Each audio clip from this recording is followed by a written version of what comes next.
Hello, good morning, everybody. Happy Tuesday. How's everybody doing? Got to tell you guys to make sure that you have checked out Angel Studios. Do we have a little thing for Angel Studios? Do you want me to show a thing? Yeah, I can let's show a thing. Yes, you can become a premium member of the Angel Guild at angel.com/chicks and stream Young David today and get 2 free tickets to see David in the theaters this Christmas. It's a great movie. You should check it out. Do it. Everything they put out, man. Everything they put out is so good. So good. You guys, if you're not already, maybe just take a moment and say a little prayer for Jamaica, because that island is about to get clobbered by Hurricane Melissa. I mean, it will not. This is a Category 5, not slowing down, fastest hurricane that the planet basically creates. Are you serious? And it is going. There's no question. This is not one of those like, oh, they're just fear mongering. This thing is going to be devastating, beyond devastating. Have you ever been to Jamaica? Have you ever been there? I've not. My sister has. And actually, a gal that worked at Thomas's house just got married and had her honeymoon there last week. Oh my gosh. Yeah. So, but it's not going to be the same ever again. And it's bad. Like and it's now, like it's on its way. It's within the few over it's going to be absolutely devastating to that island. Chris said over 165 mile an hour winds. Holy crap. Sustained. I mean, like that's constant. It's like you're in I saw somebody make the comparison. It's like you're in an EF4 level tornado for hours. I mean, imagine that. Gosh, it's unimaginable, right? Like it's hard to even comprehend. And if you're how horrible it's going to be, you're stuck there. I can't even imagine.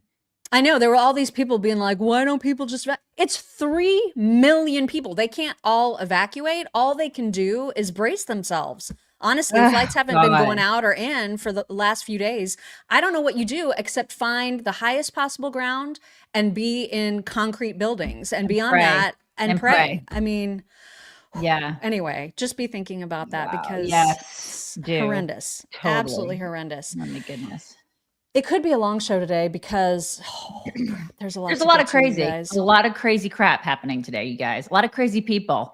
A lot of crazy people and people that we hate to talk about, but must talk about because it's their fault. Right. It is their fault for being crazy. Yeah. We didn't do it. But let's get through some just random headlines first. There was a midterm election with Milei, who is obviously president of Argentina, and he scored some major midterm wins. His party won 41% of the votes and will increase its number of deputies in the parliament from 37 to 101. Wow. And the number of senators from 6 to 20, which is a big deal. People really, really love him. Here is an example of just how much. This is after the results. I love it. He's like a rock star, man. He is a rock star. Freaking awesome. Oh my God, I love it. His security team is like, what are you doing? We cannot keep it. We gotta run. We gotta run now. Oh God. I mean, he's just, I love it. I love him. He's so funny. Yeah. Anyway, so that was good news for him and for them. And here's a little bit of an interesting rumor about our BFF, Jennings. Is it a rumor? It's just a rumor? Because no. Well, there was a rumor that's what was the rumor that who was trying to take him?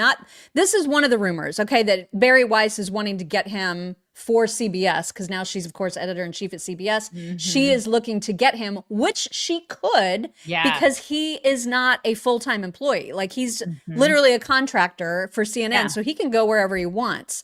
I forget what the other rumor, there was another rumor that he was like, no, that's not true. And I don't even remember what that one was. But this one, I don't know. This one is interesting. This is just interesting. So it's out there. And we'll see what happens. I love it. He's a free agent. If I were him, and if this was I don't know, there's probably other options, but this is a good option. Yeah. I mean, this is a real good, especially if good they're one. like, you need to be a host. Enough of this panel, Right. being a The guest bull of crap. other shows. Yeah. You're a star. You need to be the host of your Like own show. he needs to be the Abby on the Abby Phillips show. He needs Exactly. to have the Scott Jennings show. Totally, for sure. Exactly. So speaking of mainstream media news channels, this was a hilarious tweet. I can't even remember who posted it, but it was so absurd. Kyvan Schroff was freaking out because Margaret Brennan had a moment of actual journalisming on CBS. And it was so shocking to the sensibilities of lefties that they now believe it's because Barry Weiss has taken over the channel. It's not because maybe Margaret Brennan decided to have a fair moment of journalism. It has to be because there's all these sweeping changes taking place at CBS. And so this is a moment, it's pretty extraordinary, where she is talking to Hakeem Jeffries about the fact that he's saying stuff about rigged elections. And she is kind of rough on him. Take a look. I want to ask you about something you said. You said Democrats, there are no election deniers on our side of the aisle. You said that back in January. But recently, you've been using the term rigged elections in reference to the upcoming midterms. Democrats were appalled when President Trump used language like that. How do you justify using that now? Doesn't that undermine faith for voters? You need to show up. No, I've been using that term in the context of Donald Trump's unprecedented effort to gerrymander congressional maps in a partisan fashion all across the country in order to rig the midterm elections and deny the ability of the American people to actually decide who should be in the majority as it relates to the House of Representatives. Democrats are also going through gerrymandering and redistricting. No. Well, Democrats are going to push back aggressively to make sure that we have fair maps across the country, not partisan gerrymandering, which Republicans have initiated in state after state after state. In response to Democrats' already existing gerrymandering. Hello. Yeah, like you guys have been doing it for years. Now we're pushing back and you're pissed off. Get over it. Right. I think Margaret's like, I better do some journalisming before I get fired by Barry Yeah, Weiss. exactly. Way to go. Last minute. Good job. I mean, that was, she had the finger pointing. Like she was. That must have been she really meant hard business. for her. That must have been really hard. God bless her. Yeah. It probably hurt. Yeah. She probably needed to smoke a cigarette or something after that. God bless her. Probably so. Mm-hmm. Jesse Waters made an announcement yesterday that on November 5th on his show, he will be sitting down to do a full-blown interview with Erika Kirk. Now, a lot of people have said this is going to be her first interview since the assassination of her husband. I think her first interview was actually on the Charlie Kirk show. I know Megyn Kelly plans to have her on as part of her tour that she's going on right now. Yeah. She has also called it the first sit-down interview. So I don't know at this point what counts as the first sit-down interview. I don't think this will be the first, but I mean, it's great that she's going to sit down with Jesse. So, But he's going to call it the calendars. first. He's going to definitely call it the first because he's Jesse He's going to Waters. call it the first. Right. I mean, I guess that's just what you do. It's what you do for sure. Also, I know this is unrelated to anything, but I saw this and I got completely spooked by it. I'm always so afraid of, phishing scams and email scams and all the scams and identity theft and all the things. Mm-hmm. But this one I would totally fall for this because you guys, this is the new trick.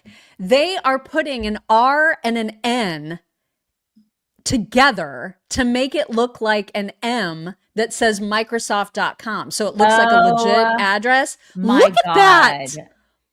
Yeah, that's not okay. Because when it's that itty bitty, when it's just like in a little I'm address blind. line. I can't see it big. When you have it big on the screen, I can't see it. That's what I'm saying. Like, is that not terrifying? Yeah, I'm blind. So that's not good. You got to check everything. You really do. I didn't like that. I just wanted to make sure that people are double, triple checking and embiggening. Like if there's any question, embiggen. If something seems fishy, embiggen, because now we got to worry about R's and N's together. Thanks for freaking me out. Sorry. But this is another reason, by the way, that everybody needs Webroot, because this at least gives you a layer of protection. You know what I mean? I have the cyber scaries now. That's what they call them. Yeah. October is Cybersecurity Awareness Month, you guys. So it's good to watch out for that. God, now I'm completely freaked out. I know. They you got to embiggen. I know. Embiggen. I have to embiggen things so big because I couldn't. Anyways, they have an all-in-one plan for individuals. They have one identity up to 5 devices, or families up to 10 identities for 10 devices. That's a lot. I mean, who needs that? I don't know. We don't need that, but a lot of people have a lot of people in their house. Or you can make sure, like your elderly mom and dad, that they're covered, because they can't see that, like me.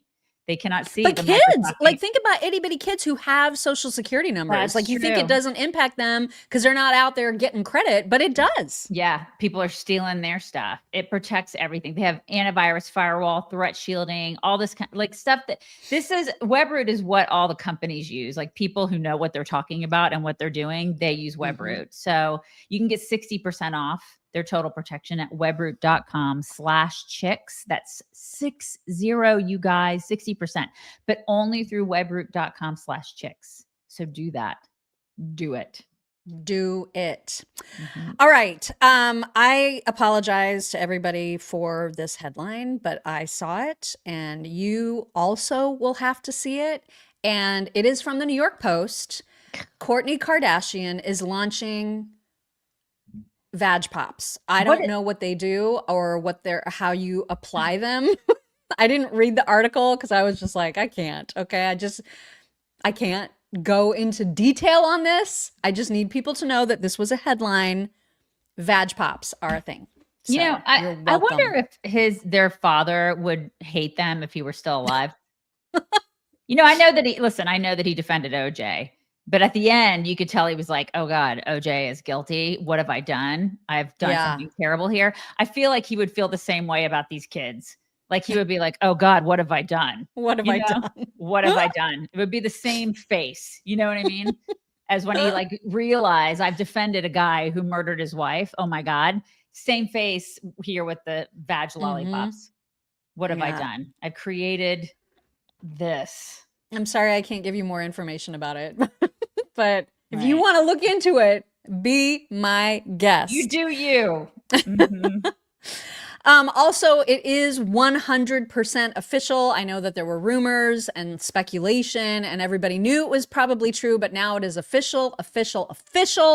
Katy Perry, Justin Trudeau are out together, hand in hand, being seen in public as a couple, and they are welcoming the cameras. Obviously, they don't mind the rumors. They're fully out and proud with their relationship. The memes, you guys, are amazing. Because she kissed a girl. Like this one. She kissed a girl, you guys. Yeah. Justin Trudeau is pregnant with Katy Perry's child. So true. It is. She likes gay men, so this tracks. This tracks. Do you see the little tiny headline at the top My that says, tits hurt. My tits hurt?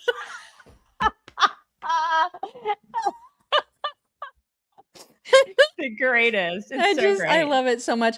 So, reminder, this was the leader of Canada, of a whole ass country. And now he's dating a woman who does this during performances.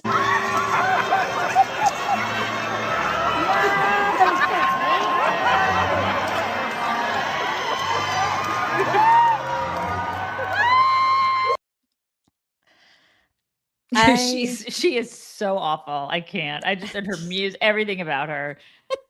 God, I just can't. They deserve each other. They really, really do. Yeah. Kelsey Grammer, you guys, he is about to be a father this is not the first rodeo for him being a father. How old but is he? He is 70. Oh my God. And is now welcoming his 8th child. And I don't like that. Okay, He's too old. She's 46. Which is fine. Is it? That's remarkable. 46 and having a baby. Listen, when I was 46, I was like, I'm old. I remember because I had my baby at 39, and I remember my husband looking at me and saying, "Do you want to have another one?" And I was like, "We're old. I don't think we can. I think things are going to start scrambling and like drying up. I don't think we should do that. Plus, we have to think about how old we're going to be when the kid is 15, 16, 21, 22. And we are older parents. And so I think about him being 70 and 46. How old are you going to be when that kid is in high school? I mean, 88 to see that kid graduate from high school. I just think it's cruel. I mean, I just think it's cruel. I don't like it. You got to think about that kind of stuff. You got to think about what that kid, not so much like what the kid thinks, but how active you're going to be. And then looking around at all the other parents. I mean, come on. Like, this is one of those things where just because you can doesn't mean you should. Exactly. Mm-hmm. The reason that I wore my XXXY hat today was because I'm so pissed off at AOC. So Riley Gaines had posted a picture of AOC giving her Nazi salute along with Mamdani and you, Bernie Sanders. What do you got? I'm a Nazi. I'm a Nazi. And she said, we're being destroyed from within, which is 100% accurate. True. And AOC went for the jugular and said, maybe if you channeled all this anger into swimming faster, you wouldn't have come in fifth. What a bitch. Seriously. These people, they hate women, you guys. Yep. The left hates women. They really do.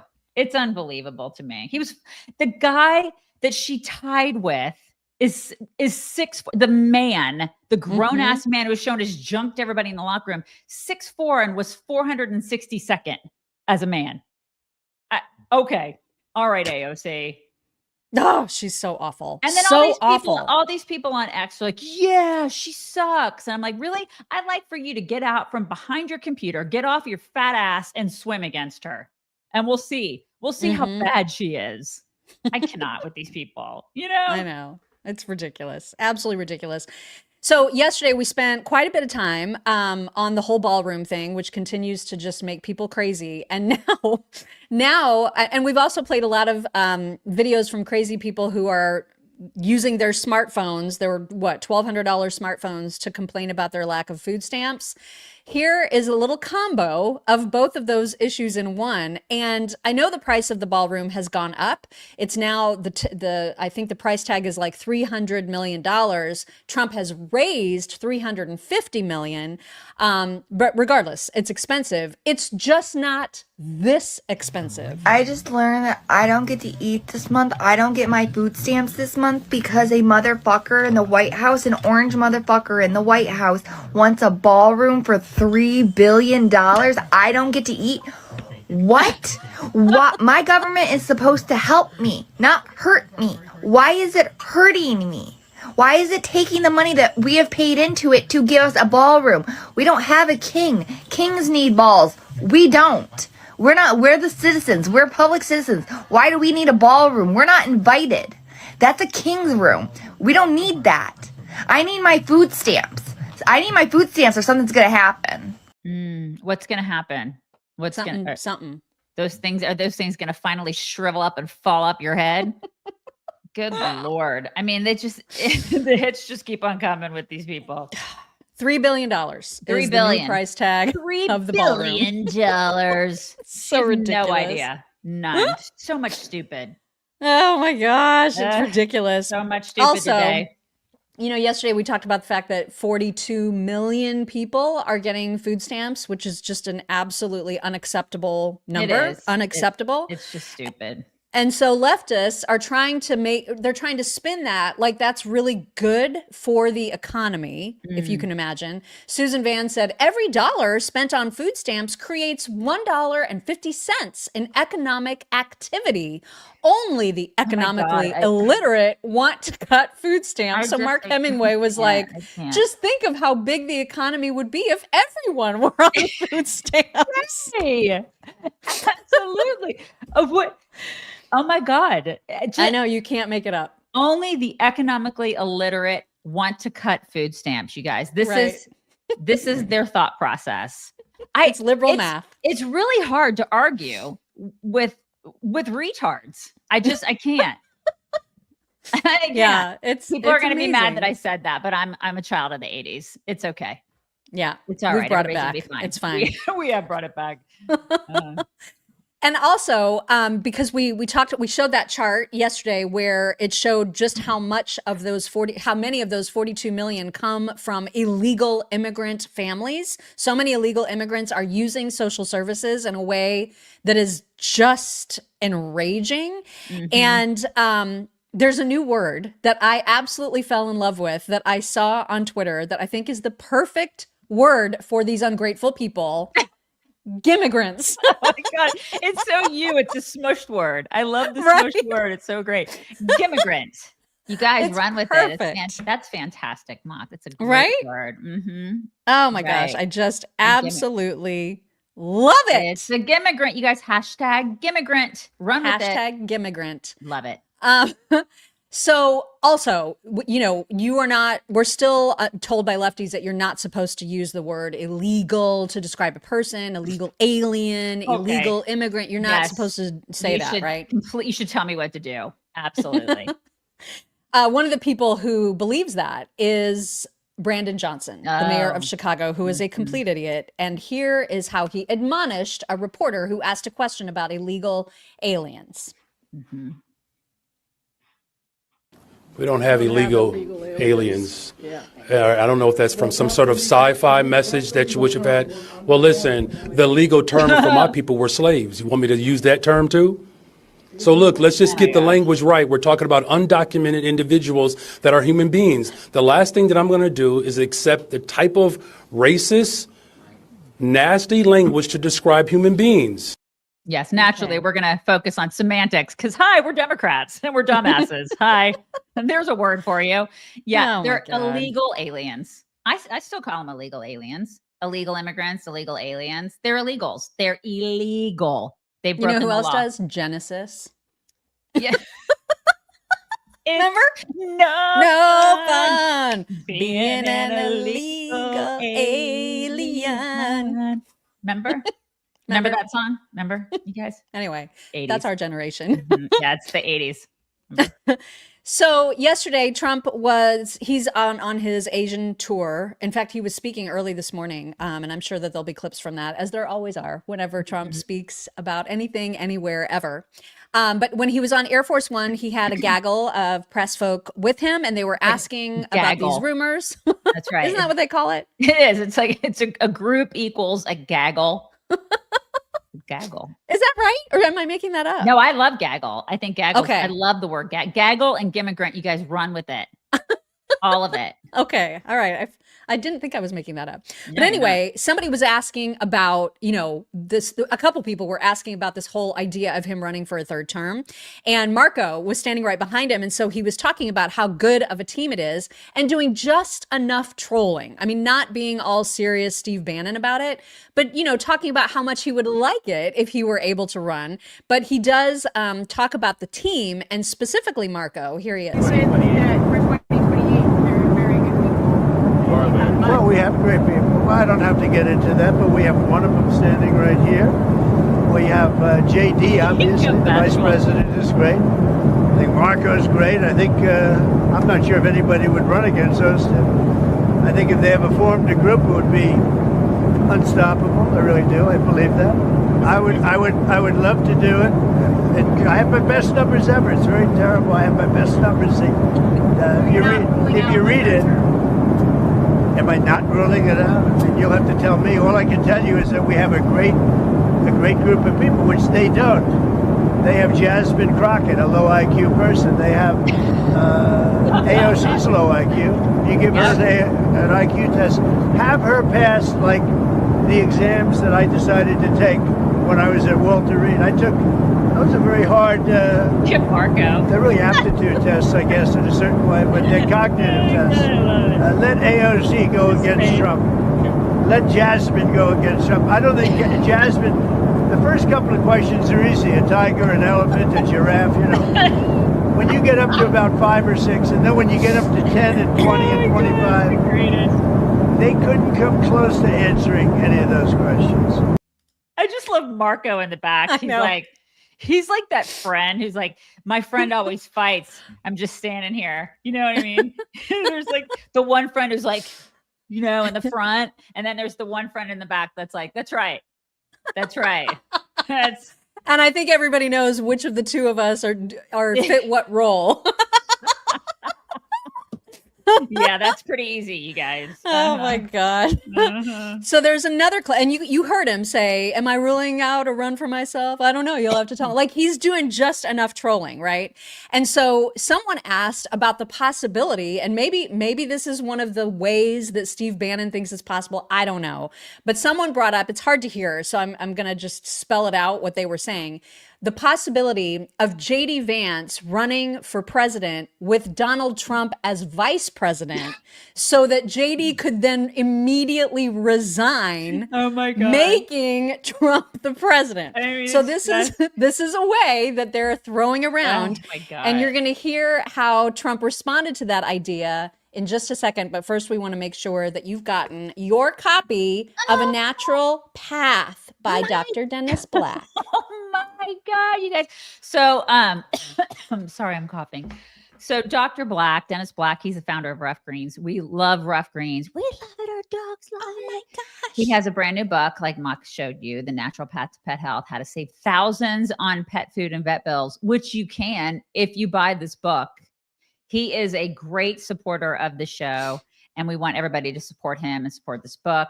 Let's try to put it on the bestsellers list. It's fantastic. But he has spent decades helping dogs and cats live long, healthy lives. And he has all sorts of secrets in this book, 35 pet-friendly recipes, natural solutions for digestion and joints and skin health, plus all sorts of money-saving tips. And we want our pets to live really long lives. So there's a lot in this book. Like, it's just chock full of great stuff. So you can go and get your free Jumpstart trial bag of Ruff Greens. Do that because your dogs are going to thank you, or Meow Greens. They're going to thank you. And check out Dr. Black's new book, ruffgreens.com/book, to get your copy today. That's ruffgreens.com/book. Do it. Do it. Okay, so here is the video where, again, it's hard to hear, but what they're basically asking him is this possibility of him being JD's vice so that JD can resign. And so here is Trump's response to that idea. One theory on how you might try to serve a third term is that you could run as the vice president. Yeah, I'd be allowed to do that. Is it the White House or the White House counsel to your legal position? No, you'd be allowed to do that, but I wouldn't. I wouldn't do that. I think it's too cute. Yeah, I would rule that out because it's too cute. I think the people wouldn't like that. It's too cute. It's not. It wouldn't be right. It's too cute, he said. It's too cute. It's cute, you guys. Cute. Too cute. It's a strange answer, but I like it. I like it. So I don't think he would be allowed to do that. I mean, I feel like there's things in the Constitution that prevent that from happening. We'll see. But anyway, they continue to troll. And not in the Steve Bannon way, which I think is entirely unacceptable, but in the cute Trump way, I think is fine. It's cute. So it is cute.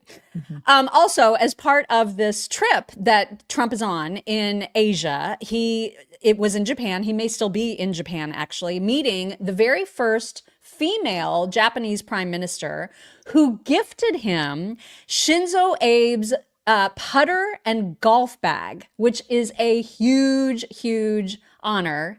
Shinzo Abe and Trump were super tight. And so this was a big deal for him. And then she was so cute because he took her in front of like a whole bunch of military folk doing a rally and introduced her. And she like jumped up and down about how happy she was so sweet. with being the first woman prime minister. So here's a little tiny clip of that. I have to say this, the first female prime minister in the history of Japan. Oh my Prime God. Minister. She's darling. Yeah. Isn't she? She's so, I mean, I know that's like probably sexist for me. People are like, Jay-Z, this sexist, say that she's darling, but she is. I mean, she is pretty cute. She is. She's darling. What are you gonna do? Sorry that she's cute. I know, right? Exactly. All right, we need to talk about Mamdani, and I apologize for the length of this ad, but it is a lengthy ad from the Cuomo team about Mamdani that is totally totally made 100% with AI. And it is so good, you guys. Check this out. Anti-Mamdani's opponents want you to believe he's an inexperienced radical whose policies will make New York City more dangerous. But what do his actual supporters think? Mamdani isn't crazy. He's just trying to even the playing field. You know, give everyone a fair shot. Sure, he said multiple times we need to defund the police, but that was just a metaphor. And yes, he did say crime is a social construct, but that was also a metaphor. His main backer, the Democratic Socialists' ideas are common sense, such as Decriminalizing misdemeanors, like shoplifting. third-degree assault, trespassing, prostitution, and drunk driving. With plans to decriminalize all drugs, Mamdani will be a job creator for drug dealers. Instead of helping us homeless get off the streets and into the mental health facilities we need, he wants to give us safe injection sites to do crack and let us sleep in subway carts. These are actual policies Mamdani and the DSA want to implement on day one. When a woman's being domestically abused, she finally won't have to deal with some pesky cop to arrest the abuser, but now a social worker to help, kumbaya the situation. Breathe in, breathe out. Mamdani is finally lowering jail sentences. guilty! But Mamdani says you're free to go. Who cares if legalizing prostitution statistically leads to an increase for sex trafficking of women and young girls by 70%? You can't have safety without equality.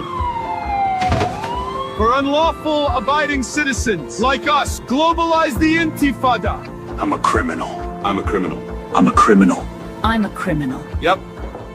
I'm a criminal. For Zoran. For Zoran Mamdani!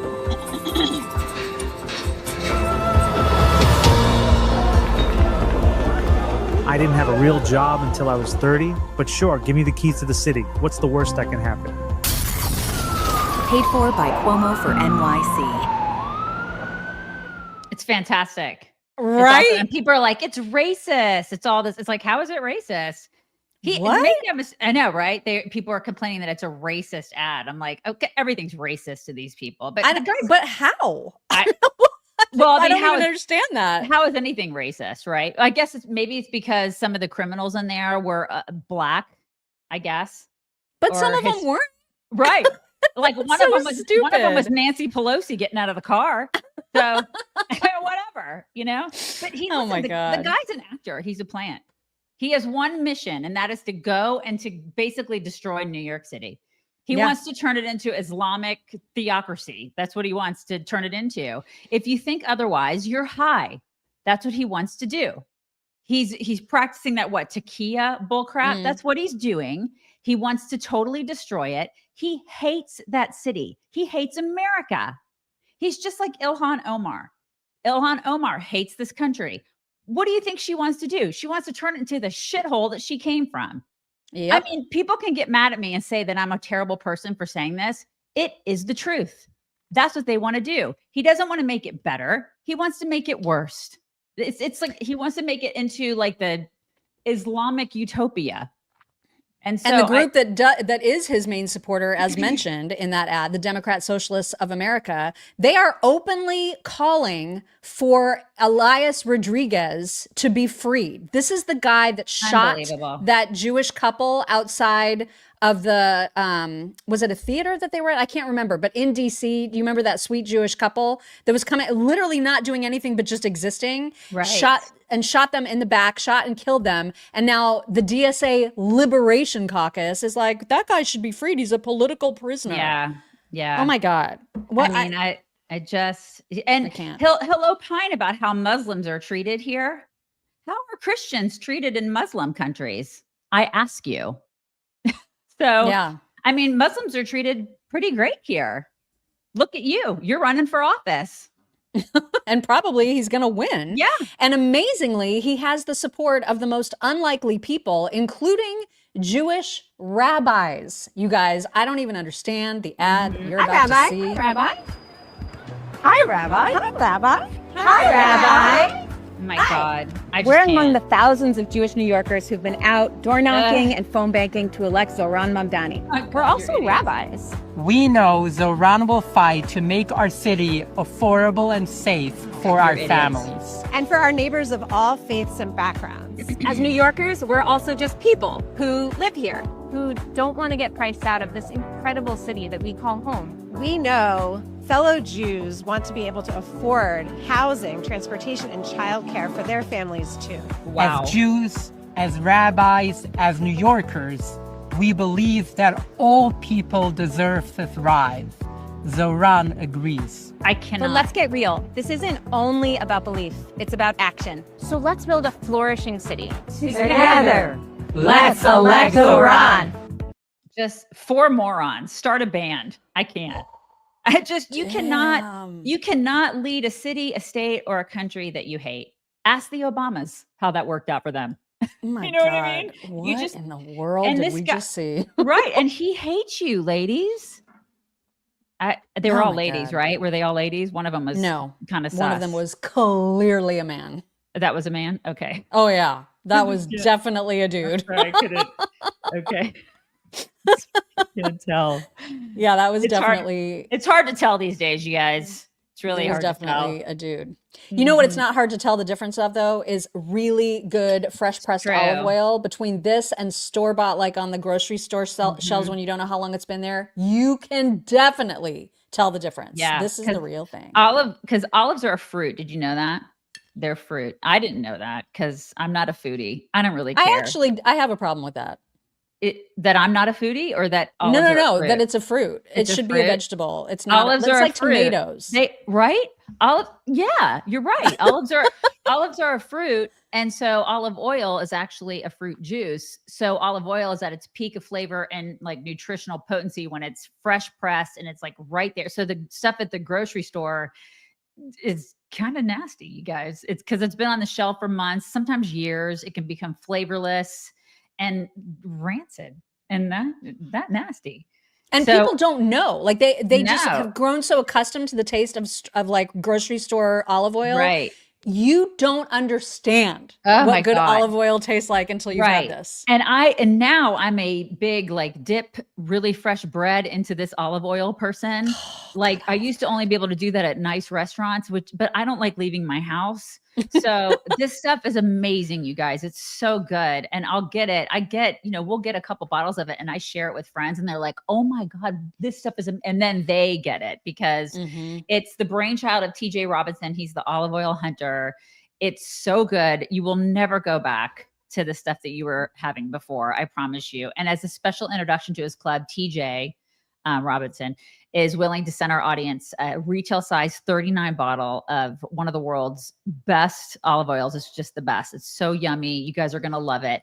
And it's just $1 to help them cover shipping. You can do that. So go to Chicks Love Olive Oil, chicksloveoliveoil.com.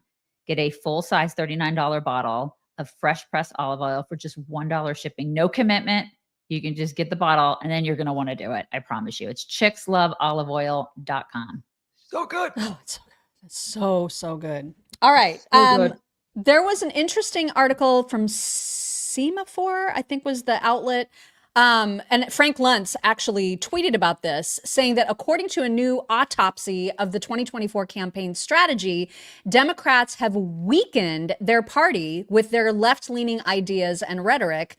They've grown support only among self-described white liberals, while they've lost ground with all other voters. And I thought that was very, very interesting. Yeah, so that's interesting because I thought they were the party of everybody. Like they had a big tent and they were all about helping like Black and brown people, minorities. And now it's become like the white party, the rich white party. Isn't that interesting? It's so weird. So basically they're racist. Somebody needs to tell Possum Lady that she's in the racist party.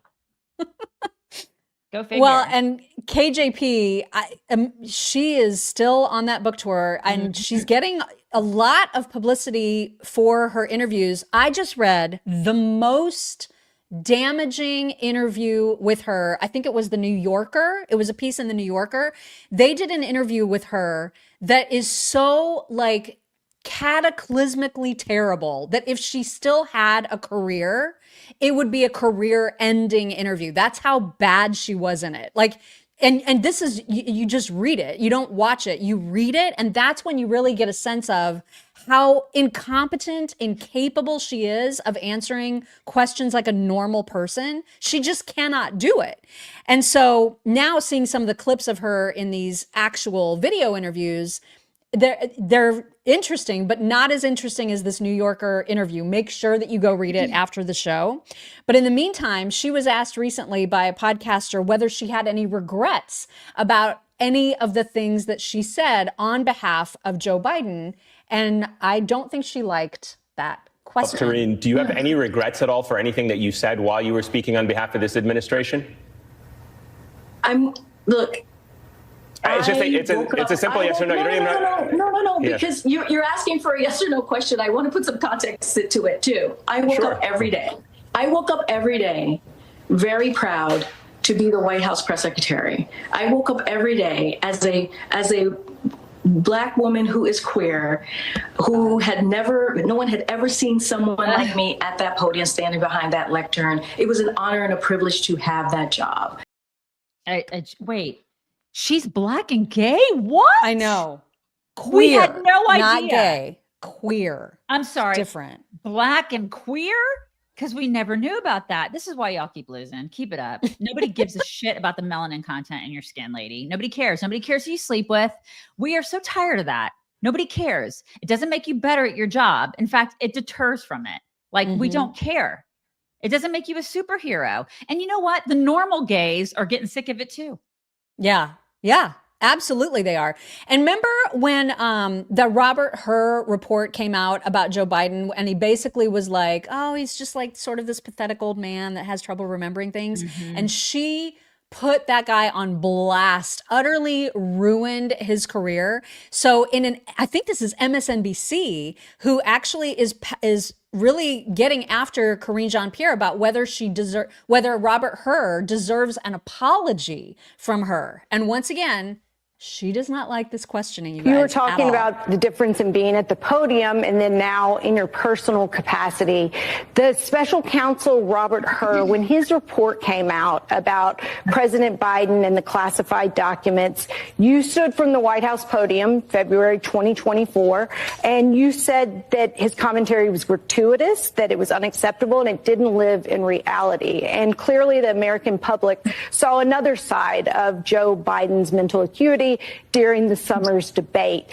Robert Hur was unemployable for a period because of the attacks from the Democrats and from the White House that you were at the podium leading. Have you apologized to Robert Hur?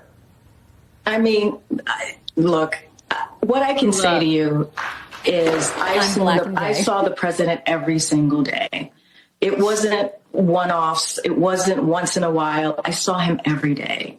He is someone that was sharp. Case, have you gone back to someone who you had pretty sharp comments about, and we all saw a different reality in your personal capacity? What I'm saying is my reality was this. My reality was somebody that I saw every single day who was sharp, who pushed his team, was understanding very clearly of the policy of history.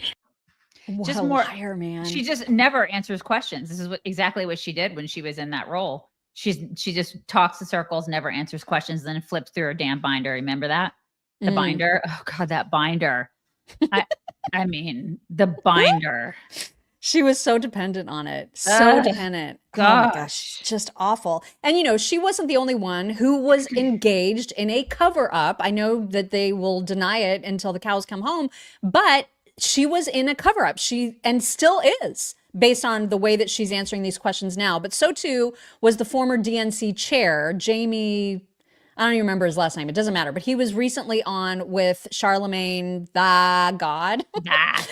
And Charlemagne let him have it and was just like, nobody trusts you and nobody can. And here's why. Hard to believe y'all, Jamie, now, simply because we know what y'all watched the last 4 years. Even when I see somebody like Karine Jean-Pierre come out with her book, and I'm like, You sat up there and lied for him all of this time, and now you want to be honest and say you an independent, and it's the same. All of y'all did that for the last 4 years. Charlemagne, I ain't lie about a damn thing. Well, you ain't tell the truth. Well, what? You just kept quiet. Okay. Don't let him talk to you like that, Jay. No, come on, man. Come on, man. I kind of love that. I do. I kind of love it.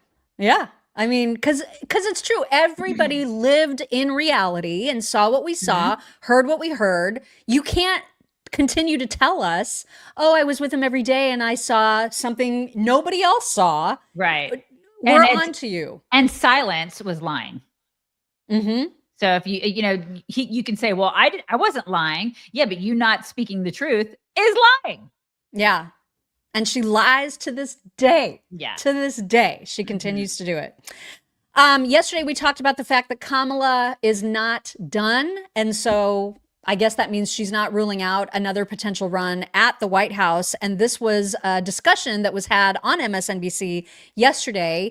And it turns out that this is an area of agreement among Democrats and Republicans alike. You'll see what I mean. Well, the other big thing, we got some news from your former boss, former Vice President Kamala Harris, who said in a new interview that she is not ruling out a run for president for a third time in 2028. What do you make of that? Were you surprised to hear her say that? I wasn't surprised, but I'm very excited about the possibility. Okay. I mean, I hope that there's a robust conversation within the Democratic Party. We have our own issues. I mean, I think we're suffering from major crises. You know, we're going through an identity crisis. We're draining support among our base voters. There's a growing trust gap. I mean, and this has been persisting and getting worse since 2012. So I really hope that she does get in the race, but I hope there becomes a more robust conversation about the direction of the party. Mark, if she gets into the race? I think Republicans are equally excited to run against Kamala Harris. So. I mean, they have the worst bench. Oh, the worst. I mean, you just showed that video of Trump and Rubio and talking about Trump, Rubio, Vance. I mean, and then you have DeSantis. I don't even know where he would fit.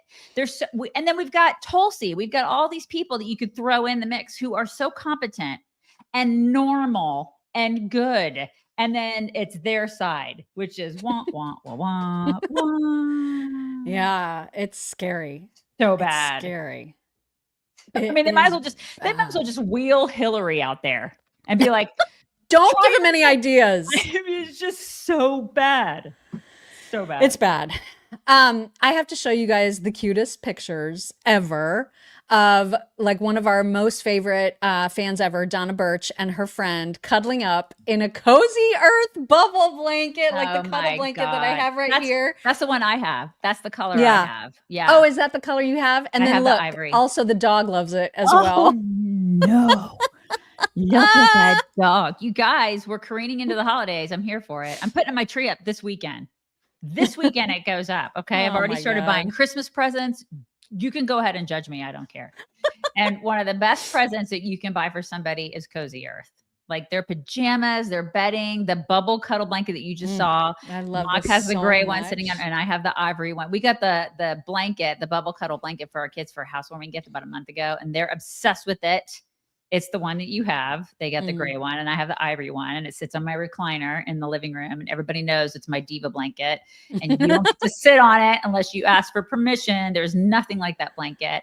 And I just got a pair of navy pajamas for myself for the holiday season. I wear them all year round because they're perfect here in Texas. They keep you warm, but they also have like a way of not overheating you. They're elegant and luxurious. The absolute best gift for a mom, sister, or best friend. They are the greatest. You got Cozy Earth is the best, just the absolute best. And they have like a Black Friday early special going on right now. They have a site-wide sale giving you up to 40% off in savings. That's cozyearth.com, code CHICKS for 40% off. So do it now. Buy now. You can be like me and start buying your gifts now. Do it. Do it. Code CHICKS. So Joe Biden actually came out of his hiding place yesterday. He was given a Lifetime Achievement Award by some organization who clearly doesn't know better. And he has not changed at all in that he makes the same speech over and over and over again. The same speech that he made almost probably every time that he actually made a speech during his presidency. You'll hear like similar themes that he's always said. He does the yelling and then the quiet voice and then the yelling and then the quiet voice. You'll hear in these two clips, same old Joe Biden. Friends, I can't sugarcoat any of this. These are dark days. But we're one of the only countries in the world that time and again has come out of every crisis we faced stronger than we went into that crisis. Every one. Oh my God, shut up. And after half a century of watching this, sometimes move to the brink before finding our true compass again. I still believe we'll emerge, as we always have. I'm a slave. Stronger, wiser, more resilient, more just. So long as we keep the faith, remember who in God's name we are. In over 50 years in elected public life, this is the worst I've seen it. It's time to get re-engaged. It's time to act, to fight like hell. This is no time to give up. It's time to get up. Get up. Get up now. Get up. Get up. Get up now, get up. Loud noises. Oh my God. He's riddled with dementia. He has all of it. All no of the idea dementia. where he is. He just crapped his pants. So Gavin Newsom, of course, we also talked about yesterday, he is finally admitting that, yes, he is considering running for president. And he wants you to know that he is not afraid of using all the bad language. So hide your kids, hide your wives. Lose this country. No bullshit. It's not the rule of law anymore. It's the rule of Don. Right. He doesn't give a shit about the law. Right. I mean, he's already taken, Congress doesn't exist. They're completely supine. They're on their back. We have to understand these guys aren't fucking around. Oh my They're God, not look at him. fucking around. These guys are surgical. And so we have to get our shit together, the Democratic Party. And that's what I'm trying to trigger, that deeper understanding, but also iterating myself and being accountable, not just to identifying a problem, trying to solve it at the same time. Yo, he did Vanilla Ice. He did like a Vanilla Ice quote there. If there is a problem, yo, I'll solve it. That's what he just did. He literally just did that. He's Gavin, the only one that I've seen do this. He does this. Like it's a. Okay. It's just bizarre. You bizarre. guys, and he Go ate ahead. mac and cheese as a kid. He ate mac and cheese and he hustled Wonder as a Bread. kid because it was really hard in his $3 million house growing up. It was really hard for him. He hustled. He had to hustle, bruh. Yeah, it was hard, bro. He also is obsessed still with the fact that Joe Rogan will not have him on his show. And now he's trying to play it like he thinks Joe Rogan is like a total loser and he's not interested in being on his show, but he's really? interested. Really? Here's what he said yesterday. Okay. He won't, look, he hasn't, for years and years, he's been attacking me, and it's one way, and he won't have me on. He's consistently not having me on. By the way, I'm moving on. I have no interest. You're done with him? Joe Rogan's the Facebook of podcasting. Okay. But he's been attacking for, Okay. but here's the thing. These guys, they all have something in common. It's one way. They attack, they belittle, they demean, they take things out of context. But this is a serious thing. Yeah. And so often we just sit back and go, oh God, I really would love to go on. Oh, if Kamala Harris just went on Joe Rogan, she would have won. It's not, it's so much deeper than that. And the unwillingness for a guy like that to even have the common courtesy to attack someone and not have the decency to say, you know what, why don't you have a chance to come on? Let's have a civil dialogue. I've watched you on podcasts with like Sean Ryan, who's a close buddy of his. He had the courage on me have 4 hours. Right. Sean Hannity, folks like that. And so if I can go on Sean Ryan and Sean Hannity, what are you worried about? He needs a lozenge. It drives me crazy. Oh my God, I know. I hate God. it. It's like him that and voice. Fauci. Like him and Fauci have the same voice. It's like the same kind of evil, same kind of voice. I just can't with those two. Both are psychopaths. Get a lozenge. I love how he's like, he's the like Facebook of podcasts. Why won't he have me on? Like, why? I mean, I've been on Sean Ryan, been on Sean Hannity. Why won't he have me on? Yeah. He totally will not let this go, you guys. And I'm here for it. He's just a narcissist. And I love that Joe Rogan's like, whatever, dude. He's just dangling it, you know? I know. It's so Fantastic. great. So great. All right. It's time. It's time to get Candace, to the we have to talk people about that are. Candace. We got to talk about her. We got to talk about Tucker. There Tucker. is some. Okay. Oh my God, you guys. All right. So I did the thing that I thought I would never do. And that is that I actually sat through an entire episode of Candace's show, the full 50 minutes or whatever it was. And I will never do that again. Okay. Because I have a strict no crazy policy when it comes to the podcast that I want to listen to in their entirety. And she's crazy and there's no getting around it. Everyone was like highly anticipating this return because of all the things that she'd been teasing that she was going to break about the betrayal of Charlie Kirk. And so I know people are mad that we have to talk about it, but this is a big deal, and it's out of control what she's doing right now. We have to talk about it. Yeah. So, first of all, she is now declaring war, literal war, against the entire TPUSA organization, which, without her naming Erika, of course, includes Erika. And so here's a tiny excerpt of her declaring that war. Do not want people to mistake what's happening right now or to wrongly assume my intentions here. So allow me to be very explicit, okay? I want war with all of you. Okay? All of you. That tracks. And there's a reason. I'm going to get to that reason in a little bit, but I want more with all of you. So write your articles, issue your statements, email the White House, reach out for comment, okay? Say whatever it is you want to say about me. I want more with all of you. Because I know that this isn't right.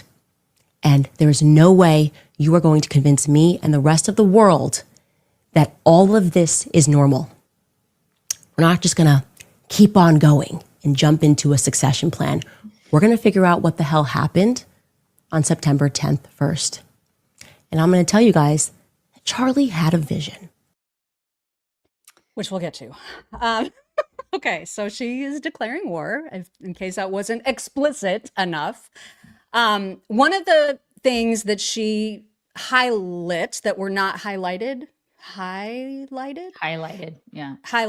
in her show was actually a clip that was going around social media for much of the day yesterday of Mikey McCoy, one of Charlie's best friends and his chief of staff, who was there at the time that Charlie was assassinated. And there's, I guess, video that people are using to conspiracize that Mikey McCoy, again, one of Charlie's best friends, was in on the murder. Okay, this is the level of crazy that we have now bottomed out to, that she's now accusing his closest friends of being in on the assassination, because there's this fuzzy video that she's like slowing down and looking at through all these different angles, showing him being on the phone immediately after the shot was heard. And so she's saying, like, how could he dial somebody so fast? Who was he calling so quickly? Why would his first thought be to make a phone call?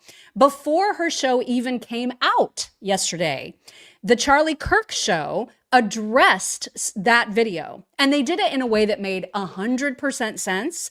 We'll show just a tiny piece of it in just a moment, but I encourage everybody to like watch it in its entirety, because it totally makes all the sense, okay? But she is convinced that now that essentially the entire TPUSA, without naming Erika, but of course it includes Erika, is responsible and involved in Charlie's murder, which is batshit. And she is now saying that because of some texts that Charlie sent her in 2018, 7 years ago, she is the only one, I mean, and I'm including Erika in this, she's the only person in the universe that Charlie trusted to defend him. And she says that, and I quote, even though Charlie was married to Erika, and that was the person he was most intimate with over the past however many years they've been married. And that excluded Candace. Can you imagine being married to this guy and having this crazy person talk about all the stuff, acting as if she was the closest to him? I personally, I mean, I know Erika has taken the high road here, but I would just be so sick of this garbage if I were a wife. As a wife, I mean, a lot of us are wives. Could you imagine somebody saying this stuff about your husband and acting as if they were the closest to him when you were like, literally, you have children with this man? Like, you know everything about this man. You're the most intimate with him. And this person is like, oh yeah, I knew everything that he was thinking, I knew everything he was doing. And you hadn't been in his life for years. I would be losing my mind at this person. And it's very telling that the texts that she has been releasing of their exchanges are so old, okay? Yes, I don't question that they had a very tight friendship back in the day when she was touring with him. That obviously changed a lot. Yeah. And so this again, 2018. For obvious reasons. As Right. we're seeing now. Yeah. Yeah, exactly. So here's her saying she was the only person that Charlie trusted. Incredibly, the only one. Charlie Kirk did in fact know that turning point was going to be the death of him, and I have proof of that. He also knew that I was the only person who was going to step up to defend him after he was gone. That sounds crazy, but it's the truth. So let's get started. Okay, so here is this text exchange. It's two screenshots, and apparently they were talking about Kanye, and he told her, "You're going to be the Iron Lady of America. I see it so freaking clearly. I might be Moses, though. I might not see this whole thing through, LMAO. If that is the case, be my David." She said, "Dude, you don't even realize your power yet." And he said, "If I tell you the true prophecy I know in my gut, it's really sad, but I hope it's wrong." And then Then he said, "Anyway, I'm not sure if I'll live to see the end of this revolution. I believe you were the piece God meant me to meet that will finish the fight. Since the beginning of TPUSA, I knew in my gut that I might get wiped out at any time. I cannot explain it, but I dream about it all the time, like all the time. Anyway, that's depressing convo for another time," I think he meant to say. And she said, "That is so weird. More a fear manifestation than an actualization." He said, "Not really afraid of it, but I'm just telling you what I know to be true." So he clearly had this weird feeling that he was going to essentially die in his line of work, which sadly turned out to be the case. So she shares that. And then in the same show, complains and acts indignant about the fact that there was a succession plan at all. And so if he really believed that this was the case, that he might die at any time, of course he was going to have a succession plan. Of course. Absolutely, Ma. So how is she mad about the succession plan? How is she saying that it's outrageous that there was one? Probably because it wasn't her. Probably because she was jealous. Probably. And this is why I think one of the reasons she wants to take TPUSA down. You and I talked about this in pre-show. And I think that she is so incredibly jealous that she wasn't a part of TPUSA. In fact, in some of the videos that you see of her, she's just like, "I helped start that." Well, I think there's some pissed offness there that she wasn't a part of it, that he distanced himself from her. And I think she's a little bit mad about it. And she wasn't included in it. She wasn't included in the trajectory that they had. And he basically said, "I'm going to remove myself from you. I mean, we can still be friends, but I don't want to work with you anymore because you're a little cray." You know what I mean? And that happened with Daily Wire too. Daily Wire said, "We're done here. You go ahead and do things on your own." There's a pattern there. Okay. Yeah. There's a pattern. And it's like, he was still friendly with her, and that's fine. That's fine. But they were not as close as they were. There's a reason for that. Sometimes you recognize this person may be a little toxic, especially from a business perspective. And now she wants to take TPUSA down. Well, I have a problem with that, especially from a Christian perspective. And I'll look at it wholly from the Christian perspective, because if you look at what's happening with TPUSA, you guys, hundreds of thousands of students have looked into TPUSA since Charlie's death, right? Hundreds of thousands of chapters all across the country in high schools and colleges have been started. Kids all over the country are like, "Oh my gosh, I want to do this. I have found God." More people are going to church. Don't you think that that's something that Charlie would be proud of and excited about? Because I know that Erika probably is excited about that. Of course. That's like the one fantastic thing that we all as Christians can look at and say, that's a great thing that came out of it. That God is being recognized, that people are going back to Jesus, that people are going back to church, that's a great thing. Like my daughter went to her second homecoming last weekend. She's going to 3 homecomings this year. I know it's kind of crazy, but her second one last weekend, there was a viral video at her high school that I thought was really neat. They were all dancing and singing to a worship song. This is a high school. This is a public high school. And they're all jumping up and down, dancing and singing to a song about God. All right. Like that wouldn't have happened 10 years ago. Wouldn't have happened probably 5 years ago. It happened last weekend. I have I truly feel like a lot of that has to do with what's happened over the past month. I think that a lot of kids are just feeling more confident and saying, I believe in God. I'm like all about Jesus. And I think a lot of that has to do with Charlie Kirk. Now, the big question I have is why Candace would want to take that down. Why, as a Christian, as a so-called Christian, would she want to destroy that? Why would she want to destroy his legacy, his literal legacy? His literal legacy, and something that is bringing God to people and to kids all over the world. Why would she, as a Christian, want to destroy that? That's a question I have, and everybody should be asking that question. Every Christian should be asking that question. That's a question I have. And why, furthermore, why isn't she asking questions like, why are they slaughtering Christians in Nigeria? You know, why isn't she asking questions like that? Instead, she is dead set on destroying this organization. I have a huge problem with that. Everybody should. She's absolutely out of her mind. So given what you just saw with the text, Charlie clearly had this weird premonition that he was going to die in this line of work. We know from Erika, remember how she talked about all the diaries that he left and how clear he was about plans that he had for the organization? He was meticulous about this kind of planning. So of course he had a succession plan in place. And she even admits that, like that he had this premonition, and yet here she is bitching about the fact that people had a succession plan. It makes zero sense, you guys. Listen.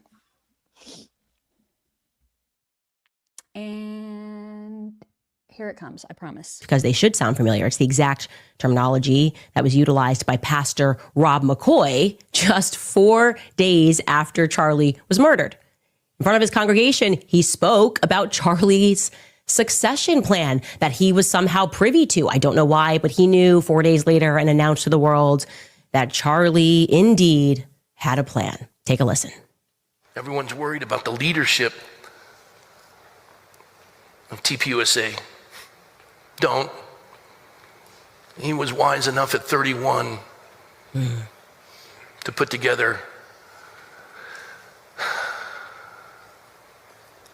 a plan for succession. It's very clear what they decided, and they're implementing it now. Why is that sus? Amazing. Oh my God. I mean, amazing. So on September 14th, we were made aware of this succession plan, and I find that to be fascinating. Yeah, it is fascinating. You know what it is? It's literally what every proper executive of a company does. Right. And this is why you don't own like a company that's as successful as his. You know what I mean? This is why you're out there grifting off of his death. And you're doing a great job because people, believe me, she's making a lot of money off of this. Congrats to her, I guess. But what he built is entirely different than what she's building. And I think that makes her mad. I honestly do. I think it makes her really, really mad because, man, she's got a lot of anger. You know, there's a lot of pissed offness there. It's so bad. It's so bad. It is. It's awful. It's worth noticing, you know, just her wanting to take down this organization. Granted, is there an investigation? Should there be an investigation into his murder? Absolutely. But she is not the one to do it. Right. So again, hours before this episode of hers came out, the Andrew Colvett and Blake Neff, who was who was present during the assassination, they came out, they did a show explaining like why that video was going viral of Mikey McCoy, what really happened according to Mikey. Here's just a little piece of that video, which again, I highly encourage people to watch because you'll understand. Without going way into it, is by, I can't even remember the guy's name. Someone made a video that is attacking Mikey, Charlie's friend, Charlie's chief of staff, a guy all of us know, a guy who we've seen on the show here the last few weeks. They are attacking him, claiming, based on a few seconds of clips, that he allegedly has like a nonchalant or calm reaction to Charlie's murder. And I'm just going to be blunt about this. This is a extremely disgusting attack. And I can speak to that because I was there when it happened and I was next to Mikey when it happened. So the guy that they had from Breitbart was like, why is this happening? Like, why are people conspiracizing about this? Here's what Blake said. Except me. Can I ask a question? I've just been thrown into this 10 minutes ago, but there's a suggestion online that Mikey, Charlie's chief of staff, one of the most sincere people you'd ever meet, brilliant Christian kind to everyone he ever met in his entire life, couldn't hurt a fly, was part of a conspiracy to murder Charlie. That's what's going on. Yeah. It's vile. It's utterly vile. Who would and, do this? like, what type of individual? Just to create content, do we think, or is there some? What's the ulterior? I don't know. I think a lot of this mindset just sort of fuels itself. Somebody's asking, but did you watch it? It's really odd.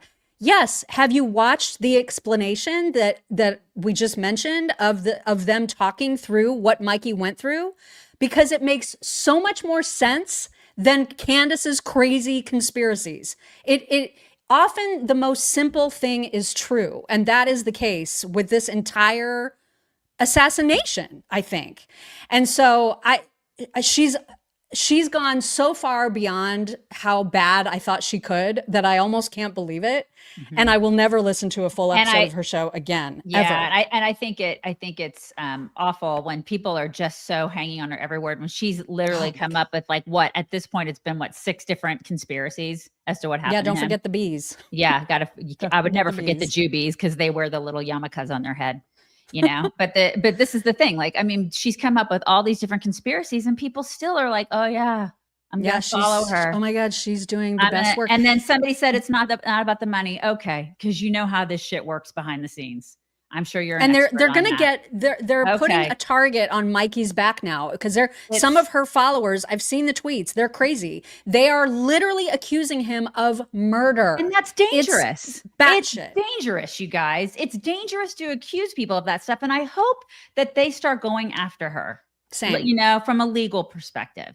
Because it's just not okay to look at people and go, "You killed him, and you killed him, and you killed him." If she did that to me, I would lawyer up. That is just not okay. You cannot say that about people when it is not true. And meanwhile, you're making all this money off of it. How can you do that and sleep at night? It's vile. And, you and I have been waiting for Megyn Kelly to address this in a way that is more, I don't know, firm, I guess, than she has so far.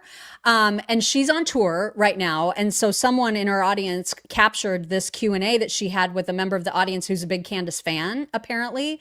And I thought Megyn's answer started out really, really well.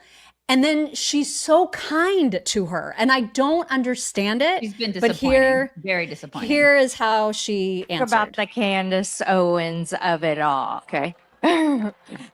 I love her, and I really do feel like there's potentially truth to what she's saying. What do you think? Is there something nefarious going on? Are you talking about Charlie's murder? So I don't listen to Candace's show, but I am 100% convinced that Charlie was killed by Tyler Robinson, a crazed leftist who murdered him because he didn't like Charlie's messaging on the trans issue. That is my firm belief after having talked to the people at Turning Point, the FBI, the security team that was on the ground, and many others. And I've come to that with a good faith basis, and I have nothing that would shake me from it. I don't begrudge anybody asking questions, and I understand the controversy around where she's gone with it. But I think it's really kind of a matter of your preference for your broadcaster. And, Candace is many, many people's cup of tea, and she's not other people's. And I'm the same. And I haven't responded well to people demanding that I try to police her speech, because that's a leftist thing. It's not a right thing. So if she's not for you, that's fine. But if she is, that's fine too. And what she says about this particular matter, look, I just give her a lot of grace because I know she's suffering. I know she really loved him. And I think this has been very hard on people who actually knew Charlie and really loved him. I guess that's as good as we're going to get. I guess. So, but if you loved him, why would you want to destroy everything that he built? Why would you want to do that? Why would you want to do that? Especially when I will go back to the fact that, I try to find the good and horrible things that happen. And the good that came out of that was, my gosh, you guys, people have found Jesus, people have gone back to God. At the very least, recognize that. If you are a Christian, recognize the good in that and see that. Why would you want to destroy that? Because that's essentially what she's trying to do. She's on a mission to do it. There's no question about it. No question about it. Also, Milk Bar TV, Nathan Livingston, who often watches the show and then he just posts the juicy parts, right? So you may remember from a week or two ago that there was a clip that she was doing her book club on her vacation. It was the one where she like was not in any makeup or anything like that. And she was saying just absolutely batshit things. And he posted a clip of it or two. And now he got locked out of his account apparently because she launched copyright violations because he posted clips from her book club. And so I hate that this happened to him. I'm not a lawyer, so I don't know how fair use applies to this specific case because that video that he posted, those couple videos, were from a paywalled part of her website. So you can't see them unless you subscribe to her book club. And because he posted them publicly, I don't know if he is in the right on this or not. It seems like it's probably a legit copyright violation, but I could be wrong. There's some people like Dana Lash, for example, who's saying, absolutely, this is bullshit. She can't claim copyright. This is fair use. He only clipped a tiny little piece of it and then provided much needed commentary. I'm not a lawyer, so I cannot make that call, but just wanted you to know that she didn't like it. She didn't like that her words were put out there, even though she doubled down on them. Mm-hmm. So I just thought that was interesting. I mean, I don't know. Megan's a lawyer. Maybe we could ask her because she's talking about this whole, you pick your broadcaster, everybody has free speech. It's interesting how Candace, shut down this guy's free speech. So except that I don't know if it was free because it was her private content. Okay. Well, so I don't know. I just don't know. I'd love her take on that. Yeah, it would be very, very interesting. We will actually be talking to Josh Hammer later this week, and he is a lawyer, and I think we should ask him about that. We'll totally ask him about it. Mm-hmm. Yeah, so we will definitely ask that. Also, our friend Dinesh D'Souza, I thought had the most brilliant way of capturing the strategies that Tucker and Candace use to do what it is that they do. Especially the way that he talks about Tucker. It was so spot on. I think you guys will appreciate how he describes each of their shticks, if you will. Here is Dinesh D'Souza. Tucker doesn't even purport to be knowledgeable about anything, right? So as a result, what Tucker says is, I will develop a ventriloquist style. I have strong opinions, but I don't want to defend any of them. So I will set up a structure in which I bring in sources, often rather dubious sources, people you've never heard of. Mm-hmm. The nun with the mustache, some disgraced academic. And what I'll do is I will ask sort of leading questions in which is embedded an answer, my answer, but framed as a question. You then will blurt out the obvious implications of the question, giving me the answer I expected, but I will pretend to be thunderstruck by it. It's an epiphany. It's a new revelation. People have been suppressing this kind of thinking for decades. So this is a shtick. It's a different shtick than Candace. Candace's shtick is the Candace Intelligence Agency. I'm like the world's greatest detective. I'm the Pink Panther of my time. I'm deputizing all my viewers also to be detectives. Feed me information. We're going to crack the case. So to me, this is like an intellectual embarrassment because all my life I've been an iconoclast. I will take on ideas and I will try to dismantle them, but not in this way. Yeah. It was I loved perfectly described. It was My gosh. great. Yeah, it was really great. I love the way that he described both of them. Spot on. Mm-hmm. Yeah, it was absolutely perfect. Speaking of Tucker, so he recently did a TPUSA event at IU, very well attended. A lot of people commented that he was very combative with a lot of the members of the audience who were criticizing him, or who were, bringing up things that he clearly didn't want to talk about, like his personal wealth, which was one of them. And they were saying, this is wrong. This is the wrong tone for a Charlie Kirk inspired event, because Charlie never did that. Charlie wanted to have, good debate with people. He would never drop F-bombs on people. And Tucker did that a number of times at IU. And interestingly, one of the F-bombs that he dropped was in response to a guy asking him about his wealth and accusing him, I don't think that's the right word, but but saying you're worth $50 million. And Tucker tried to pretend that that's not true. I think that's lowballing it personally. And Nathan Livingston talked about that Tucker Carlson scoffed at being told that he was worth $50 million. But then he made a montage of clips and talked about Tucker's background using Tucker's own words to absolutely prove that he's worth every bit of that and more. Please enjoy this montage. It's like you're worth $50 I'm not worth $50 million. 30 to 50. Get off the fucking internet, son. Don't stop believing that stuff. No. But see, I'm an out of the closet elitist. I don't run around pretending to be a man of the people. I'm absolutely not a man of the people at all. I had the privilege of not being interested in money because I didn't grow up in a family where we were worried about money. So I just never really thought about money. Tucker's great-great-great-grandfather was known as the Cattle King of California, the largest landowner in the United States in the 19th century. Just to give you an idea of the enormous wealth. Well, it's kind of like a Kramer versus Kramer situation, right? They got a divorce and she took off. Tucker and his brother did end up with part of the oil and gas minerals that she owned in her estate. So even that went well for Tucker. Well, I'm extraordinarily loaded just from money I, inherited from my number of trust funds. From the Swanson deal. She wasn't your mother. That's how I felt. I had a mother.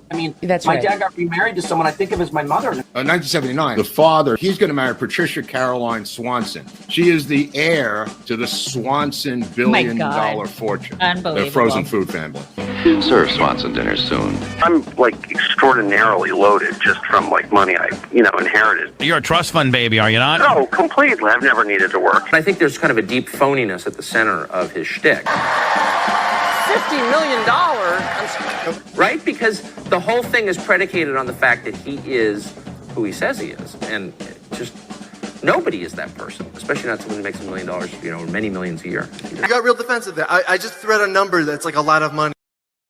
It's so did funny. Get very defensive. I grew up around a lot of rich kids when I grew up in Atlanta, and there was one in particular. I loved her. I still love her to this day, and she really resented being so wealthy, and it showed. She would do things that were just quirky. She's very rebellious. She hated it. She hated coming from money. So when I see him, no, I'm not worth that much. You know what I mean? It's really interesting how some kids just they reject it. You know what I mean? She did things she bought a hearse for her first car. She was just you know what I mean? She was very quirky, and she didn't want to be that person. She just didn't want to have that kind of money. And I think some kids are born into it, and they're the quintessential trust fund babies, and they suck, and they're everything that you think they would be. But then there are some kids who truly reject it, and they just don't want it. And so, but it's just interesting watching him get defensive about it. He obviously, well, that's the thing. Just own it. Own of it. course you're We super know. wealthy. You made Right. $20 million a year at Fox. Right. You've written books. Your organization that you now own is worth millions. Just own it. It's not a bad thing to be wealthy, Tucker. Yeah. It's But fine. But don't get defensive at TPUSA kids, for crying out loud. That was what was so weird. 100% I agree with you. But he'll do things like, I live in a modest house. You know what I mean? He'll do stuff like that, and you're like, shut up. You're I live in a log cabin now, and I drive a super old truck. That's neat. But you still have zillions of dollars. Yeah, you've never had to worry about money. You have no idea what it's like for the average person. You are a trust fund baby. Shut up. That's what you were born into. Get over it. Just own it. God, just own it. Right. So now Tucker, in addition to the mustache lady and to the disgraced historians and to all the other losers that he's been hosting on his platform recently just to criticize Israel, it seems like, now he's gone and done it and had Nick Fuentes on his show. Yeah. He has given Nick Fuentes a platform, one of the worst. And I'm just speechless now at this point about the fact that TPUSA continues to have this really super tight relationship with Tucker. I think he's going to drag them down into the mud that he is currently squishing around in himself. I just think this is a bad look, but whatever. TPUSA is going to do what TPUSA wants to do. Here is just a couple of excerpts from this ridiculous interview from yesterday. Here is Nick Fuentes saying that Mark Levin is who made him a racist. You explain Mike Huckabee, Ted Cruz, and the. Sorry, I had this out of order. This is the clip of Tucker. We'll get to the Fuentes thing in a minute. This is a clip of Tucker saying that he doesn't like Mike Huckabee, the Ted Cruzes of the world. He hates Christian nationalists more than anybody else in the world, essentially. I guess he forgot that Charlie, one of the people that now TPUSA is having Tucker travel around the organization to represent, Charlie was a Christian nationalist. But here's what Tucker said yesterday. A lot like that. John Bolton. I mean, I've known them all. George W. Bush, like Karl Rove. I mean, all people I know personally who I've seen like be seized by this brain virus, and they're not Jewish. Most of them are self-described Christians, and then the Christian Zionists who are, well, Christian Zionists. Like, what is that? Right. And I can just say for myself, I dislike them more than anybody, because like what? Because it's Christian heresy, and I'm offended by that as a Christian. Okay, well, he's offended by me. So Huckabee was like, he totally Huckabee said, I wasn't aware that Tucker despises me. I do get that a lot from people not familiar with the Bible or history. Somehow I will survive this animosity. I guess I will too. Yeah, Oh you can suck it, trust fund baby. What in the world is happening? Uh-huh. Okay, so now here is the clip I mentioned earlier of Fuentes saying that he learned how to be racist from Mark Levin.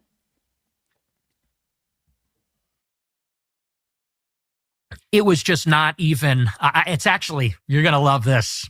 I don't know if I've ever even said this on an interview before. I was listening to Mark Levin's show. This goes to show how normie I was. Actually? I listen to him every day. You listen to Mark Levin every day? In high school, yes. Wow. I was a fan.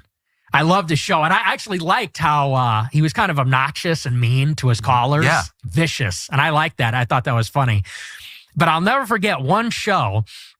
He goes live and he says, America's becoming a majority non-white country. Does anybody think that's a good idea? And I was thinking to myself, yeah, that actually doesn't sound so good. I didn't really even think that America's becoming majority minority like that. And, so you were radicalized on race by Mark Levin? Yes. Are you making that up? Or that's a real story. Amazing. Amazing. So amazing. It's amazing. I cannot believe this guy has a platform. This is just insane.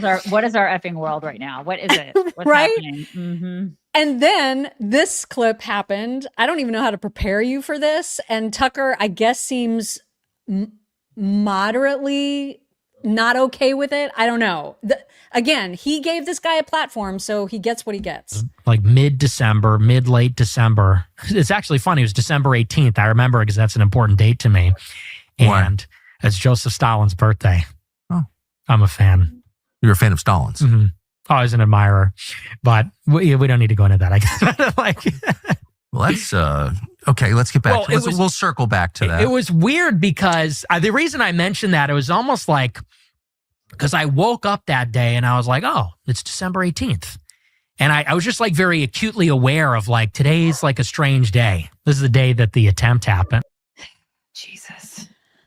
So this is what we're doing now, I guess. This is the new woke right, which is why I thought this picture was so completely perfect. This is what's happening. This is that like anchor that you see in this cartoon is Candace, is Tucker, is all these people that are dragging down the conservative movement. And they're bringing that guy in. They're bringing that guy in who is these people, like, they're Nazis. We're bringing Nazis into the party. What are we doing? What are we doing? I'm sorry. We've been doing this for the better part of 20 years. I just cannot believe the shit that we're seeing right now. It's crazy. And people are in our comments going, Candace is right. She's right. Okay, then bye.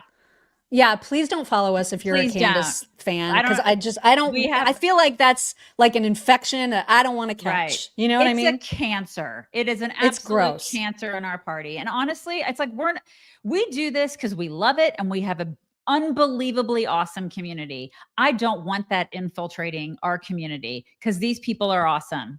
We don't want it. Anyway.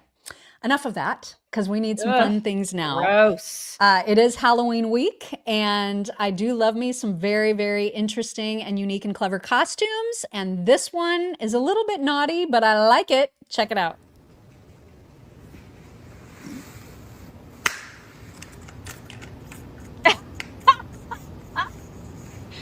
I see what he did there. I see what he did there. You see? You see, guys? You see, you got to be creative. I love that. Okay, so you know that I'm not a fan of small dogs. I'm a big dog kind of person. Not big like Great Dane big, but like, you know. Yeah. Well, you don't like my Great Danes? Come on. No, I like them. I'm just saying for to have, like dogs to have, I need a medium to big dog. I like all do dogs, not like, but you're right. I don't like the small. small. They're like if they're I little see a purse dog at a restaurant, I'm never like, oh, I got to pet that. But like dogs that have snouts and that can, you know, that are like normal size, medium-sized dogs. Normally, let's just be wanna pet real. 'em. The small ones are usually pretty mean. They have Napoleon complex. They do. You know? Yeah.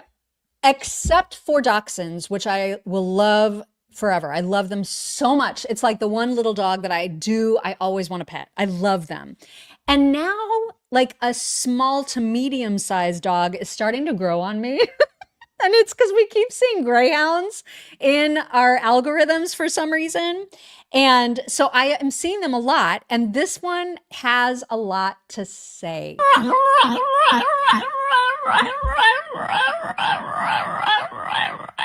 It's an Italian greyhound, I think. Oh, yeah.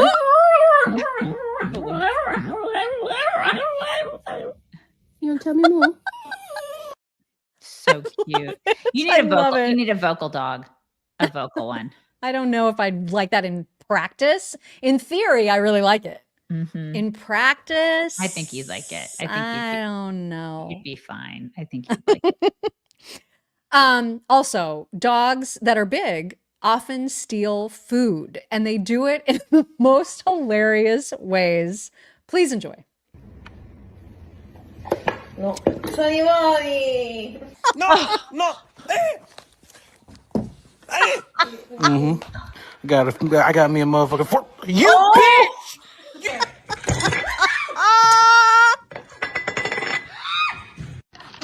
Oh my God. He's like, I mean, the whole thing. That dog is awesome. So freaking. Excuse me! No! Oh my God. I love. Oh my God. That is. Yeah, this is it. Remember when I walked through your house with my arms up in the air? Yes. And I was like, what the hell are you doing? Yeah, it was like one of the first times I went to Miriam's house and I had my arms up in the air. She's like, what are you doing? I'm like, oh, I forget you don't have dogs in here. Because I had Great Danes at the time, like 3 of them. And I'd have to walk through my house like this because. With a plate of food. Oh for my God. obvious reasons, you guys. So great. Right. We also have some cats. I know we've got a lot of cat people in here, including you. You still haven't gotten your cat distribution system cat yet. That's right. But I kind of hope that when you do, finally, it will be a cat that clearly was a human in a past life, as all the cats that you're about to see were. Sorry, but these are people cats. Cats do not sit like this. What is happening? Oh my God. I love that. Oh my God. I'm just going to sit right here. This is so not like. I totally love them. Oh my God. Hi, So great. My name is Carl. Hi. I'm just chilling out in the windowsill. Hi. Oh my God. That's not normal, but I love it. I love it. I need an abnormal sitting cat. I feel like you do. I do. I feel like you really do. Like that one with the bugged out eyes. Hey. I mean, you say it's not normal, but there are a lot of these. We're seeing a lot. I mean, it's not. That's weird. My cat never, ever, ever did that. I mean, I don't have the cat anymore, but like my cat that I had. Because you named her Kitty. That's why. Kitty. I'm sorry. It was you Kitty named her Kitty. Kitty. You're right, Steve. In your next life, you do want to be one of my dogs. They are spoiled.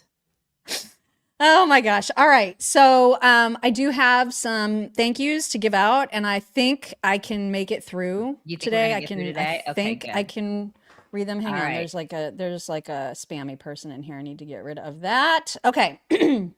All right. And she told me that I didn't have to read that. Let me just get tissue just in case. She told me that I didn't have to read this, but like, how am I supposed to not? I mean, how can we not thank people, right? Like, especially when No. they're so incredibly generous. Shelley Bolton. Shelley As we've Bolton.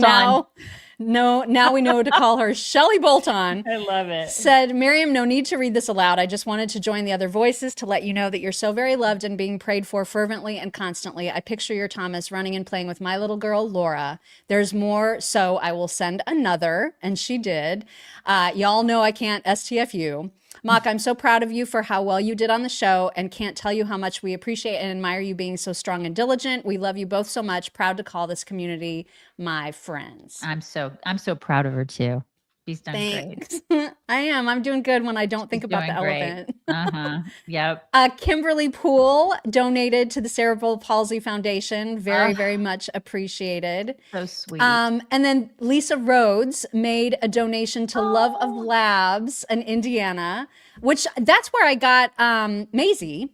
And she said, Mock, I'm so sorry for your loss. You have mentioned so many times that you're comforted by the fact that he is with your sweet Ella dog. I was trying to figure out what I could do to honor Thomas and decided to make a donation to Love of Labs Rescue.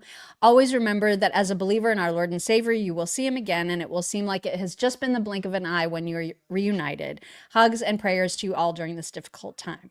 Yes. Love my that. God. Okay. Thank So you. I don't have any tissue around. I have no tissue. Sorry. Use my shirt. Okay. And then from so many of the chick mates, oh shoot, can you read their names? Because it's covered for me. Uh-huh. Okay. They sent me a gift card to Fast Growing Trees. Okay. Brenda, Jean, Jody, Joyce, Lisa, Lori, Martha, Michelle, Patty J, Sally, Shelly, and Sherry. And Martha. Did you say Martha? Was I she did. in I there? think I said Martha. And I think I said Martha. Okay. Yes. Yeah. So I wanted this group, thank you so much to this group. And I wanted to let you guys know that I did order a hybrid tree for our back deck that grows lemons and limes. That's so nice. And so I thought I need something that's just going to bear fruit like forever and ever. And I thought every time I pick a lemon, every time I pick a lime, I'm going to think of my boy. So thank you so much for that. Lovely. I love so that. Lovely. Yes. Love that so much. Diana Logsden said, happy, healthy, and smiling from heaven. And she gave the amount of his age, which was very sweet. Colleen W. said, you guys, I knew about the cat call, but I was listening to the show through my car with the window down. My neighbor's cat came running from across the yard. Oh my God, I love it. Can you believe that? That Oh is my so God. great. Oh my God, I love it. Rebecca Moorer said, thanks for the clip of 2016 Trump talking regarding the ballroom. He was in Sioux City, my hometown. Incredible how it would have cost much less then. Yeah, it was like a lot less back then. Let's see. Over on locals, Osuki says, George Soros backs Mamdani. One of Soros's quotes, the main obstacle to a stable and just world order is the United States. Interesting. Yeah. Roth Lady Wright said, Candace has a conspiracy theory mind and has gone off the deep end. That happened before Charlie was murdered. That is not Christian behavior and not leader behavior. Charlie would never want her near his baby or his plan for TPUSA. She is evil. And she went on to say, Mock, I went to Women of Joy with my mom this weekend and we prayed so much for you. Please go to whatever music platform you have and look up Golden Streets by Charles Billingsley. His music helps me so much and this is a great song for you to hear. He has a Christmas song coming out that will be great also. I'll send it when it arrives. You bring me joy with your laughter every morning. I hope this helps. Thank you so much, you guys. So lovely. You guys. Now me. Oh, okay. Now you. Now me. Marcy Peralez. Good morning, Maka Daisy. Have a wonderful Tuesday. Much love from Mississippi. Thank you, Marcy. Sandy Dunning. I love you, ladies. Mock, you are a wonderful mama bear. I am praying for God's grace to fill you up at this devastating time. Thank you. Christy Anderson. Mock, I'm praying for you and your family. My surgery went perfectly. That's great, Christy. They got the whole tumor, no facial nerve damage, and my hearing was saved. Thank God. Thank you for praying. Can't wait to photograph the meet and greet next year. Yeah, she's going to be our fantastic. photographer. Yes, I love that, Christy. Fantastic. Cynthia Shorten, we love you, Mock. Thank you for always being strong and truly authentic. That is one thing you guys can count on is authenticity. I can't fake anything. Aaron Krieger, group Halloween costume idea. We all dress up as kangaroos and sit outside Daisy's house with the cows until she adopts a real kangaroo. Who's in? I love this idea. Oh my God, that'd be great. The cows would love you, honestly. Marcus Drake, remember, arguing with libs is like playing chess with a pigeon. No matter how good you are, the pigeon is just going to scatter the pieces, shit on the board, and strut around like it won anyway. So true. Marcus Drake, dad joke time. I went to a corn maze yesterday. Can you guys hear that? They're freaking out. I'm sorry. It's always this time. It's like right now. It's the witching hour. I went to a corn maze yesterday. I felt like I was being stalked. It was eerie. Love you, ladies. My morning isn't complete without you. Jennifer, no. Brandon Johnson, we will refer to the illegal aliens as travelers without authorization to stay or twats. Jen is trying to listen to the show and wanted to try and put in her 2 cents. Love it. Thank you, Jennifer. Catherine Richards, Juan and Amal are identical twins. Their mother only carries one photo in her wallet because if you've seen Juan, you've seen them all. That's a good one. That's a really good one. Jennifer, no. Jen is giggling like crazy at Joe because she totally understood him. She sounds similar to him in her current state, but thank God it is temporary for her. She is very entertaining, though. Thank you, Jennifer. Arnerm, Mary Todd was in on it when Lincoln was assassinated. I don't know, but I know. But I know, you know? Going to a play was her idea. Now take my candy conspiracy money. Thank you, Arner. Yes. That's what it sounds like, man. God, it's just so insane. Curio 23. What do you call a group of trans women who are superheroes? X-Men. Yes. Caitlin Eisenberg. Who hurt you, Candace? Enough is enough for the cries for attention. And Gavin, use some of your 1% income to get a shirt that fits in some class. Oh my God, I was going to say something about a shirt. Yes. And as for Candace, like, has anybody checked on her kids? Just checking. Yeah, I mean, there's 4 of them. I'm sure they're very well cared for by several nannies. Lots of nannies. Yeah. Brian Brumley, wishing a happy birthday to our delightful tailgating sister, Sherry K. It's a big one for her, but I'll never tell. Sherry, if you don't have a happy birthday, y'all know the rest. Thank you, Brian. Lori Weens, praying for you, Mock. Also starting a new temp job tomorrow. A lot still going on financially. Please pray for my home. Please pray my home doesn't foreclose before paycheck. Oh, Lori, need miracles that only our God, the Waymaker, can do. You need to quit giving us money. I know. I was just going to say, stop it, Lori. You need to save it yourself. Seriously. And everybody pray for Lori and just stop, Lori. Jennifer, no. Jen said, Candace Owens is evil. I don't know how, but I don't know, but I know, you know? You know? She can't stay awake now, so she sends her love to you, chicks. Thank you, Jen. Mike the Bear. This normal gay is a huge fan. Thanks for a daily reality check, ladies. We love the normal gays, Mike. Love the normal gays. Thanks for being here. Marcy Peralez. Come on, Mock. Pomeranians are great. George and Annie are huge fans of this show.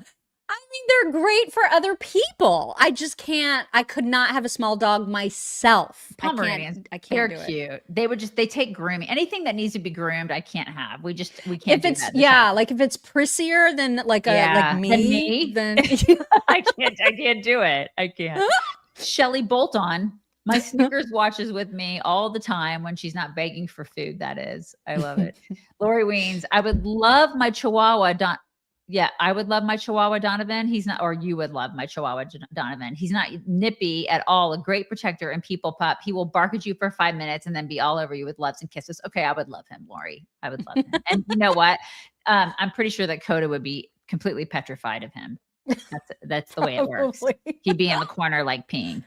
Lori Weens, that should have said Mock you would love. Yes, I figured. Oh, okay. I speak comments now. But still. Stop sending money. Yeah, stop it, Lori. You got to stop. You got to stop. Save your money. We love you. We'll pray for you. Just stop. Everybody bring it in.